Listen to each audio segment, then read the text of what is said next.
Okay, നമ്മുടെ ഇന്നത്തെ board line അനാലിസിസിലേക്ക് വരാം. ഇന്ന് നമ്മളുടെ ലെവൽസ് എല്ലാം ക്രോസ് ചെയ്തിട്ടുണ്ട്.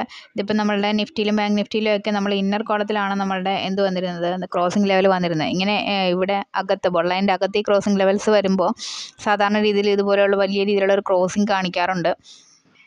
ചില ദിവസങ്ങളിൽ ഉള്ളിൽ തന്നെ നിന്ന് ട്രേഡിങ് ചെയ്യാറുണ്ട്. അപ്പോൾ നമ്മളുടെ സ്ട്രൈക്ക് പ്രൈസ് നോക്കിയാലേ നമുക്കത് കൃത്യമായിട്ട് മനസ്സിലാവുള്ളൂ. അത് ക്രോസ് ചെയ്യുമോ, അത് ഒരു വൺ ഡയറക്ഷൻ മൂവ്മെൻ്റ് ആണോ, അതൊരു കൺസോൾട്ടേഷൻ ആണോ എന്നൊക്കെ ഉള്ളത്. ഓക്കെ, അപ്പോൾ ഇൻഡെക്സുകളെല്ലാം തന്നെ ക്രോസ് ചെയ്ത ഒരു ട്രേഡിംഗ് ഡേ ആയിരുന്നു. അതിനുശേഷം നമുക്ക് സ്ട്രൈക്കിലേക്ക് വരാം. സ്ട്രൈക്കിലേക്ക് വരുമ്പോഴത്തേക്ക് ഞാൻ പറഞ്ഞിട്ടുണ്ട്, ആദ്യത്തെ 10 മണി വരെയൊക്കെ നമ്മൾ ട്രേഡിംഗ് ഒന്ന് ബ്ലോക്ക് ചെയ്ത് വെക്കുന്നതാണ് ബെറ്റർ എന്നുള്ളത്. ഓക്കെ, ഇവിടെ നമുക്ക് ഓപ്പർച്യൂണിറ്റി ഉണ്ടായിരുന്നു. അതായത് നമ്മളുടെ ക്രോസിംഗ് ലെവൽസ്, സ്ട്രൈക്ക് ലെവൽസും ക്രോസ് ചെയ്തിട്ടുണ്ട്. അങ്ങനെയാണെങ്കിൽ വൺ ഡയറക്ഷണൽ മൂവ്മെൻറ്റ് സംഭവിക്കും. പക്ഷേ എപ്പോൾ വേണമെങ്കിലും അത് ഡൗൺ ആയി ഒന്നെങ്കിൽ നമ്മളുടെ ഈ ഒരു സെക്കൻഡ് ലെവലിലേക്ക് വന്നിട്ട് വീണ്ടും റിജക്റ്റ് ചെയ്യാം. എല്ലാം ഒരുപോലെ സെക്കൻഡ് ലെവലിലേക്ക് വരികയാണെങ്കിൽ നമുക്ക് ഒരു ട്രേഡ് ഓപ്പർച്യൂണിറ്റി എടുക്കാമായിരുന്നു. ഇത് കണ്ടോ, ഫസ്റ്റ് ക്യാൻഡിൽ തന്നെ നമ്മുടെ ബോൾ ലൈൻ ടച്ച് ചെയ്ത് റിജക്റ്റ് ചെയ്ത് പോയേക്കാണ്. ഇവിടെയും കണ്ടോ, ബോൾ ലൈൻ ടച്ച് ചെയ്ത് റിജക്റ്റ് ചെയ്ത് പോയേക്കാണ് ഫസ്റ്റ് ക്യാൻഡിൽ തന്നെ. പി അങ്ങനെ തന്നെ, സിയും അങ്ങനെ തന്നെ കണ്ടോ. ഇത് ഒരുപോലെ വന്ന് എൻഡ് ചെയ്തിട്ടുമില്ല, ഒരേപോലെ വന്ന് സെക്കൻഡ് ലെവലിൽ എൻഡ് ചെയ്തിട്ടുമില്ല, ഫസ്റ്റ് ലെവലിലും എൻഡ് ചെയ്യുന്നില്ല. ഇതിവിടെ സെക്കൻഡ് ലെവലാണെങ്കിൽ ഇതിവിടെ സെക്കൻഡ് ലെവൽ ക്രോസ് ചെയ്തു. അപ്പോൾ അങ്ങനെ പല മെത്തേഡിൽ നിൽക്കുകയാണെങ്കിൽ നമുക്ക് ഒരേപോലെ വരുന്നില്ല. പല മെത്തേഡുകളാണെങ്കിൽ ആ ഡയറക്ഷൻ തന്നെ മൂവ് ചെയ്തുകൊണ്ടിരിക്കും. ഒരേ ഡയറക്ഷനിലേക്ക് ഒരേ ലെവലിൽ വന്ന് എൻഡ് ചെയ്തിട്ടില്ല എന്നുണ്ടെങ്കിൽ കണ്ടോ, ഇതിൻ്റെ എൻഡിങ് പോയിരിക്കുന്ന സെക്കൻഡ് ലെവൽ കഴിഞ്ഞു. ഇത് സെക്കൻഡ് ലെവൽ കഴിഞ്ഞ് ഒരുപാടായി. ഇത് ഏകദേശം സെക്കൻഡ് ലെവൽ തന്നെയാണ്. ഇവിടെയാണെങ്കിലോ ഒരെണ്ണം സെക്കൻഡ് ലെവൽ കഴിഞ്ഞു പോയി, ഒരെണ്ണം ആണെങ്കിൽ ഫസ്റ്റ് ലെവൽ കഴിഞ്ഞതേ ഉള്ളൂ, സെക്കൻഡ് ലെവലിലേക്ക് എത്തിയിട്ടില്ല. അപ്പോൾ ഫസ്റ്റ് ലെവലിലും എത്തിയിട്ടില്ല, സെക്കൻഡ് ലെവലിലും എത്തിയിട്ടില്ല. ഒരേപോലെ ഒരു ഡയറക്ഷനിൽ വരാത്ത കൊണ്ട് അവിടെ ഒരു ഓപ്പോസിറ്റ് റിയാക്ഷൻ ഇല്ല. അത് ഒരു സെയിം ഡയറക്ഷൻ തന്നെ പോകും. അപ്പോൾ ഇത് ബോൾ ലൈനിൽ ടച്ച് ചെയ്യുന്ന റിജക്റ്റ് ചെയ്ത് അത് സെയിം ഡയറക്ഷനിലേക്ക് പോകുന്നു. ദെൻ കുറേ നേരം അങ്ങനെ സെയിം ഡയറക്ഷനിലേക്ക് പോകുമ്പോൾ ഇതുപോലെ ഒരു 3-4 ക്യാൻഡിൽസ് ഫോം ചെയ്തതിന് ശേഷം ഒരു കൺസോൾട്ടേഷൻ ഉണ്ടാകാറുണ്ട്. അതിന് ശേഷം വീണ്ടും റിജക്റ്റ് ചെയ്യാറുണ്ട്. അപ്പോൾ ഇതുപോലെ ഒരു വൺ ഡയറക്ഷണൽ മാർക്കറ്റാണ് ഇന്നുണ്ടായത്. പക്ഷേ ഇത് ആദ്യത്തെ 15 മിനിറ്റ്സിൽ തന്നെ സംഭവിച്ചു പോയത് കൊണ്ട് നമുക്കതൊരു കുറച്ച് റിസ്കി ഡേ ആണ്. ആദ്യത്തെ ഒരു 3 ക്യാൻഡിൽസ് നമ്മൾ അടങ്ങിയിരിക്കുന്നത് തന്നെയായിരിക്കും എപ്പോഴും ബെറ്റർ.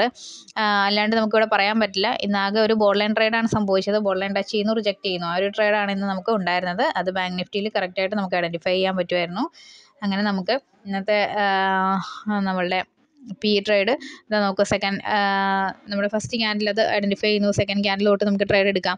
സെക്കൻഡ് ക്യാൻഡിലോട്ട് നമ്മൾ ട്രേഡ് എടുത്തു കഴിഞ്ഞാൽ നമുക്ക് നല്ല ഓപ്പർച്യൂണിറ്റി ഉണ്ടല്ലേ. അതായത് ഇതൊരു 7 രൂപയ്ക്കൊക്കെ പർച്ചേസ് ചെയ്താൽ തന്നെ അത് 27 രൂപയൊക്കെ പോയിട്ടുണ്ട്. നല്ല രീതിയിലുള്ള റിട്ടേൺ ഇന്ന് കൊടുത്തിട്ടുള്ള ഡേ തന്നെയാണ്. ഓക്കെ, സി ട്രേഡുകൾ നന്നായിട്ട് ഇടിഞ്ഞു പോന്നിട്ടുമുണ്ട്. നമ്മളുടെ ഇൻഡെക്സുകൾ നോക്കിയാൽ തന്നെ ഇൻഡെക്സ് കണ്ട തിരിച്ചു വന്നു കഴിഞ്ഞാൽ ബാങ്ക് നിഫ്റ്റി തന്നെ നോക്കിക്കേ, നമ്മൾ ഇതുപോലെ ഇടിഞ്ഞു പോയി കഴിഞ്ഞാലേ പെട്ടെന്ന് ഇടിഞ്ഞു പോയി കഴിഞ്ഞാൽ നമ്മൾ അവിടെ വെയിറ്റ് ചെയ്യുക. വീണ്ടും ഈ ഒരു ഇടിവൊക്കെ കണ്ടു കഴിഞ്ഞ് ഇവിടെ വെച്ച് ട്രേഡ് എടുത്തു കഴിഞ്ഞാൽ നമുക്ക് ഇന്ന് എക്സ്പയറി എല്ലാം കൊണ്ട് കുഴപ്പമില്ല. മിഡ് ക്യാപ്പിൽ നമുക്കിത് അപ്ലൈ ചെയ്യാൻ പറ്റില്ല. അതിന് മറ്റ് എക്സ്പയറീസ് ഒന്നും ഇന്നല്ലാഞ്ഞ കൊണ്ട് ഈ കൺസോൾട്ടേഷൻ തന്നെ ഉണ്ടാകുന്നേ ഉള്ളൂ. നമുക്ക് വലിയൊരു പ്രീമിയം ഡിക്ക് സംഭവിക്കില്ല. പക്ഷേ നമ്മളുടെ എക്സ്പയറി ഡേ ആണ് നമ്മൾ ട്രേഡ് ചെയ്യുന്നതെങ്കിൽ ഈ ഒരു കൺസോൾട്ടേഷൻ മതി നമുക്കെല്ലാം നമ്മളുടെ പ്രീമിയം ഡിക്ക് നല്ലപോലെ സംഭവിക്കാനായിട്ട്. അതുകൊണ്ട് ഈ ഒരു ഫോള് കാണുമ്പോൾ നമ്മൾ വെയിറ്റ് ചെയ്തതിന് ശേഷം ഇത് തിരിച്ച് കയറിയത് ബോൾ ലൈനിലോട് അടുക്കുന്ന സമയത്ത് അല്ലെങ്കിൽ ബോൾ ലൈൻ ടച്ച് ചെയ്യുന്ന സമയത്ത് നമുക്ക് വീണ്ടും ആ ഒരു ട്രേഡ് എടുക്കാവുന്നതാണ്.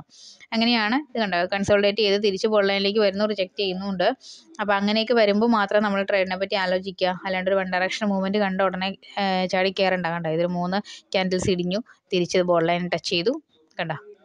അപ്പം ബാങ്ക് നിഫ്റ്റി 4-ാമത്തെ ക്യാൻഡിൽ ബോൾ ലൈൻ ടച്ച് ചെയ്തിട്ടില്ല. പക്ഷേ എന്താണ്, നിഫ്റ്റി ടച്ച് ചെയ്യുന്നുണ്ട് കണ്ടോ, 4-ാമത്തെ ക്യാൻഡിൽ ബോൾ ലൈൻ ടച്ച് ചെയ്യുന്നു. സോ നമുക്ക് അവിടെ വെച്ചെടുക്കാം.